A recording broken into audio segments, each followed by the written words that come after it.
வணக்கம். ஒரு அக்கவுண்டன்ட் அதாவது ஒரு கணக்காளர் அப்படின்னு சொன்னதும் உங்க மனசுல என்னங்க தோணும்? நல்லா ஏசி போட்ட ரூம், கூர்மையான பென்சில், ஒரு பெரிய கம்ப்யூட்டர் ஸ்கிரீன், அதுல ஏகப்பட்ட நம்பர்ஸ், இப்படி ஒரு காட்சி தானே நம்ம எல்லாருக்கும் முதல்ல வரும். ஆனா அவங்க வேலையில நாம யாருமே ஊகிக்க முடியாத ஒரு ரகசிய பக்கம் இருக்கு. கோழிகளுக்கும் கட்டுக்கட்டா பணத்துக்கும் காத்துல பறக்கிற சோள தூசிக்கும் ஒரு அக்கவுண்டன்ட்டுக்கும் என்ன சம்பந்தம்னு எப்பயாவது யோசிச்சிருக்கீங்களா? வாங்க, அந்த ஆச்சரியமான நாம இதுவரைக்கும் தெரிஞ்சிக்காத உலகத்துக்குள்ள கொஞ்சம் ஆழமா போய் பார்க்கலாம். உங்ககிட்ட ஒரு கேள்வி. ஒரு அக்கவுண்டன்ட்னா உண்மையில என்ன வேலை செய்றாரு? ஒரு கம்பெனியோட லாப நஷ்ட கணக்க பாக்குறது, அரசாங்கத்துக்கு எவ்வளவு வரி கட்டணும்னு கணக்கு போடுறது. இதுதானே நம்மளோட பொதுவான புரிதல். ஆனா அது மட்டும் இல்ல. அவங்க வேலையோட ஒரு மிக முக்கியமான பகுதி நாம கொஞ்சம் கூட கற்பனை செஞ்சு பார்க்க முடியாத அளவுக்கு ரொம்பவே வித்தியாசமா இருக்கும். சில சமயம் உண்மையை சொல்லணும்னா கொஞ்சம் அபாயகரமா கூட இருக்கும். ஆமா, நாம எல்லாரும் இப்படிதான் நினைச்சிட்டு இருக்கோம். எக்ஸல் ஸ்ப்ரெட்ஷீட்ல எண்களோட மல்யுத்தம் செய்றவங்களா, கால்குலேட்டர் பட்டனை விடாம தட்டிட்டே இருக்கிறவங்களா, ரொம்ப அமைதியான சுத்தமான ஒரு ஆபீஸ்ல வேலை செய்யற ஒரு நபரா தான் நம்ம அவங்கள பார்த்துட்டு இருக்கோம். ஆனா இந்த பிம்பம் அது பாதி உண்மைதான், மீதி பாதி ரொம்பவே த்ரில்லிங்கானது. இப்போ அந்த உண்மையை தெரிஞ்சுக்க நீங்க தயாரா? ஏன்னா நாம இனி பார்க்க போற விஷயங்கள் நாம இதுவரைக்கும் மனசுல கட்டி வச்சிருந்த இந்த அக்கவுண்டன்ட் பிம்பத்தை மொத்தமா உடைக்க போகுது. சரி, நம்மளோட முதல் பகுதிக்குள்ள போலாம். ஆடிட்டிங், அதாவது தணிக்கைங்கிறது வெறும் காகிதத்திலயோ இல்ல கம்ப்யூட்டர்லயோ பார்க்கற கணக்கு வழக்கு கிடையாது. அந்த எண்களுக்கு பின்னாடி இருக்கிற கடினமான, அழுக்கான, சில நேரங்கள்ல உடல் உழைப்பு தேவைப்படுற நிஜமான உலகத்தை பத்தி தான் இப்ப நாம விலாவாரியா பார்க்க போறோம். இங்க பாருங்க, இது நானா சொல்ற கதை இல்லைங்க. உலக புகழ்பெற்ற வால் ஸ்ட்ரீட் ஜேர்னல் பத்திரிகையில வந்த ஒரு செய்தி தான் இது. ஒரு நிறுவனத்தோட பேலன்ஸ் ஷீட்ல எங்க கிட்ட 10 லட்சம் ரூபாய் மதிப்புள்ள சோளம் கையிருப்புல இருக்கு அப்படின்னு ஒரு வரி இருந்தா அது உண்மையா பொய்யான்னு யார் செக் பண்றது? அந்த இடத்துக்கு நேர்ல போய் அந்த சோள துவியலுக்குள்ள இறங்கி அது உண்மையிலே அங்க இருக்கான்னு சரிபார்க்க வேண்டியது ஒரு தணிக்கையாளரோட கடமை. சில சமயம் கோழி கூட்டத்துக்குள்ள, சில சமயம் மீன் கிடங்குக்குள்ள கூட போக வேண்டியிருக்கும். காகிதத்துல இருக்கிற ஒரு வரி நிஜத்துல எப்படி இருக்குங்கிறத உறுதி செய்யறது தான் தணிக்கையோட ஆன்மாவே. இதுக்கு ஒரு நிஜ வாழ்க்கை உதாரணம் பார்த்தா இன்னும் நல்லா புரியும் இல்லையா? இதோ இவர்தான் மேட் கார்டினர். விவசாயம் சார்ந்த பெரிய பெரிய நிறுவனங்களோட கணக்குகளை தணிக்கை செய்யற ஒரு கணக்காளர். இவரோட ஒரு நாள் ஆபீஸ்ல எப்படி இருக்கும்னு நம்ம நினைக்கிறோம். ஆனா உண்மையில எப்படி இருக்குன்னு பார்க்கலாமா? அவரோட ஆபீஸ் அது ஒரு 90 அடி உயரமுள்ள ஒரு தானிய கிடங்கு. யோசிச்சு பாருங்க, 90 அடினா கிட்டத்தட்ட ஒரு 9 மாடி கட்டிடத்தோட உயரம். அந்த உயரமான செங்குத்தான ஏணில ஏறி மேல போகணும்.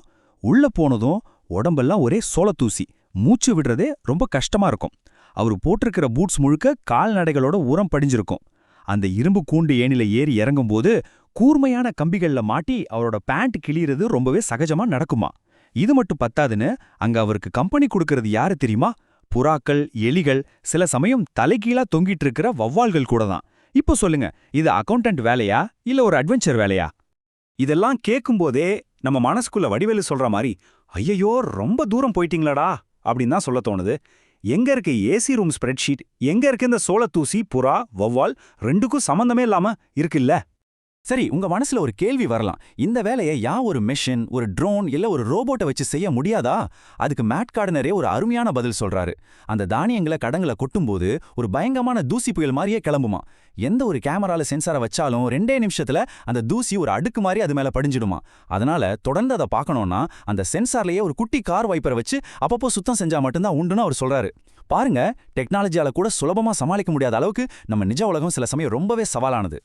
இந்த மாதிரி உடல் உழைப்பு தேவைப்படுற தணிக்கை வேலை இப்போதான் இருக்குன்னு நீங்க நினைக்காதீங்க. டெக்னாலஜி இவ்ளோ வளராத காலத்துல இது இதைவிட ரொம்ப கடினமா இருந்துச்சு. வாங்க, ஒரு 40 வருஷம் டைம் டிராவல் பண்ணி பின்னாடி போய் பாப்போம். ஒரு நிமிஷம் கற்பனை பண்ணி பாருங்க. நீங்க ஒரு ஆடிட்டர், ஒரு பெரிய வங்கியோட லாக்கர் ரூமுக்குள்ள இருக்கிறீங்க. அந்த கனமான இரும்பு கதவுக்கு பின்னாடி ஜில்லுன்னு இருக்கிற அந்த பெட்டகத்துக்குள்ள நீங்க மட்டும் தனியா உட்கார்ந்திருக்கீங்க. உங்க முன்னாடி கட்டுக்கட்டா கோடிக்கணக்கான ரூபாய் பணம் குவிஞ்சிருக்கு. உங்க வேலை என்னன்னா அது எல்லாத்தையும் கையால ஒண்ணா ஒரு நோட்டு கூட தப்பாகாம எண்ணி சரி பார்க்கணும். ஆனா அதை விட பெரிய சவால் என்ன தெரியுமா? தெரியாதனமா யாராவது வெளியிருந்து கதவை பூட்டிட்டா என்ன பண்றதுங்கிற பயத்தோடயே அந்த வேலையை செய்யணும். ஏன்னா அந்த காலத்துல இன்னைக்கு மாதிரி உதவிக்கு அழைக்க ஒரு மொபைல் ஃபோன் கிடையாது. உள்ள என்ன நடக்குதுன்னு வெளியிருந்து பார்க்கறதுக்கு ஒரு சிசிடிவி கேமரா கூட கிடையாது. நீங்க இருக்கீங்க, அந்த பணக்கட்டுகள் இருக்கு, அந்த கனமான இரும்பு கதவு இருக்கு, அவ்வளவுதான். ஒரு முற்றிலும் தனிமைப்படுத்தப்பட்ட சூழல்.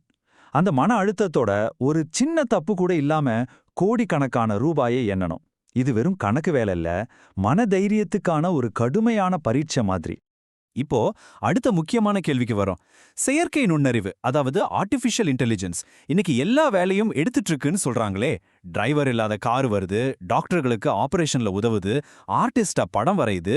அப்படிப்பட்ட ஏஐ இந்த வேலையை மட்டும் ஏன் செய்ய முடியல? ரோபோக்களால ஏன் இன்னும் கோழிகளையும் சோளத்தையும் எண்ண முடியல? நம்ம கிட்ட இருக்கிற ஆதாரம் இதுக்கு ரொம்ப தெளிவான ஒரு பதில சொல்லுது. இந்த மாதிரியான நிஜ உலகத்துக்குள்ள இறங்கி செய்ய வேண்டிய சரிபார்ப்பு வேலைகளை ஆர்டிஃபிஷியல் இன்டெலிஜென்ஸ் கிட்ட இப்போதைக்கு ஒப்படைக்க வாய்ப்பே இல்ல. இது ஒரு ஏஐ ப்ரூஃப் வேலைன்னு கூட சொல்லலாம். அதாவது ஏஐயால் தாக்கப்படாத ஒரு பாதுகாப்பு வளையத்துக்குள் இந்த வேலை இருக்கு. ஏன் அப்படி? அதுக்கு காரணம் ரொம்ப சிம்பிள். இந்த ஸ்லைட பாருங்க, இது ரொம்ப அழகா விளக்குது. ஏஐ, அதாவது டிஜிட்டல் உலகம், ரொம்ப ஒழுக்கமானது, கணிக்கக்கூடியது. அதுக்கு கச்சிதமான டேட்டா வேணும். 1+1 2ன்னு அதுக்கு நல்லா தெரியும். ஆனா நம்ம நிஜ உலகம், அதாவது பௌதிக உலகம் அப்படி கிடையாது. அது எப்போதுமே குழப்பமானது, கணிக்க முடியாதது. அங்க திடீர்னு தூசி வரும், எலிகள் ஓடும், கோழிகள் அங்கேயே இங்கே ஓடும், வெளிச்சம் திடீர்னு மாறும். இந்த ஒழுங்கற்ற, கணிக்க முடியாத சூழல்ல கச்சிதமா வேலை செய்யறது ஏஐக்கு ரொம்ப ரொம்ப கஷ்டமான ஒரு விஷயம். இத பாக்கும்போது நம்ம பௌதீக உலகமே டெக்னாலஜிய பார்த்து வடிவேலு ஸ்டைல்ல என்ன வச்சு ஒன்னா காமெடி கீமெடி பண்ணலே நீ கிண்டல் பண்ற மாதிரி இருக்கு. நீ எவ்ளோ பெரிய அல்காரிதமா வேணா இருக்கலாம், எவ்ளோ பெரிய ரோபோவா வேணா இருக்கலாம், ஆனா என் தூசி முன்னாடியும் என் புறாக்கள் முன்னாடியும் நீ ஒன்னும் பண்ண முடியாதுன்னு நம்ம நிஜ உலகம் சொல்ற மாதிரி இருக்கு. சரி, இப்போ இதோட முடிவுக்கு வரும். மேட் கார்டினரோட கதையா இருக்கட்டும், இல்ல அந்த பழைய வங்கி தணிக்கையாளரோட அனுபவமா இருக்கட்டும், இது மூலமா நாம ஒரு பெரிய ஆழமான உண்மையை புரிஞ்சுக்க போறோம். அதுதான் நாம பார்க்காத ஆனா நம்மள சுத்தி இருக்கிற இந்த பௌதிக உலகத்தோட அசைக்க முடியாத முக்கியத்துவம். நாம இன்னைக்கு வாழ்ற இந்த டிஜிட்டல் பொருளாதாரம் ரொம்ப சுத்தமா, எளிமையா நம்ம விரல் நுனியில இருக்கிற மாதிரி நமக்கு தெரியுது. ஒரு கிளிக்ல உணவு வீட்டுக்கு வருது, ஒரு ஸ்வைப்ல பணம் நண்பனுக்கு போகுது, ஒரு கிளிக்ல இந்த உலகமே நம்ம வீட்டுக்குள்ள வருது. ஆனா இந்த சுத்தமான, பளபளப்பான டிஜிட்டல் உலகத்துக்கு பின்னாடி மேட் கார்டினர் மாதிரி பலரோட கண்ணுக்கு தெரியாத அழுக்கான, கடினமான உடல் உழைப்பு இருக்கு. அந்த உழைப்பு தான் இந்த டிஜிட்டல் கோபுரத்தையே தாங்கி பிடிக்கிற அஸ்திவாரம். இதுதான் இந்த முழு விளக்கத்தோட மையக் கருப்பு. கடைசியா உங்களுக்கான ஒரு கேள்வி. நீங்க ஆன்லைன்ல ஆர்டர் பண்ற ஒரு பொருள் உங்க கைக்கு வர்றதுக்கு பின்னாடி ஒரு டெலிவரி நம்பரோட உழைப்பு இருக்கு. நீங்க பயன்படுத்துற இன்டர்நெட் சேவைகளை உங்களுக்கு கொடுக்க பெரிய பெரிய டேட்டா சென்டர்கள்ல நூற்றுக்கணக்கானோர் வேலை செஞ்சுட்டு இருக்காங்க. இப்படி உங்க ஒவ்வொரு டிஜிட்டல் செயல்பாட்டுக்கு பின்னாடியும் என்ன மாதிரியான கண்ணுக்கு தெரியாத உடல் உழைப்பு இருக்குன்னு எப்படின்னா யோசிச்சிருக்கீங்களா? யோசிச்சு பாருங்க. அடுத்த முறை ஒரு கணக்காளரை பார்க்கும்போது அவங்க வேலை வெறும் நம்பர்களோட முடிஞ்சு போறதில்ல. சில சமயம் அது சோழ தூசியோடவும் கோழிகளோட வந்து ஆரம்பிக்குதுன்னு உங்களுக்கு நிச்சயமா தெரியும். நன்றி.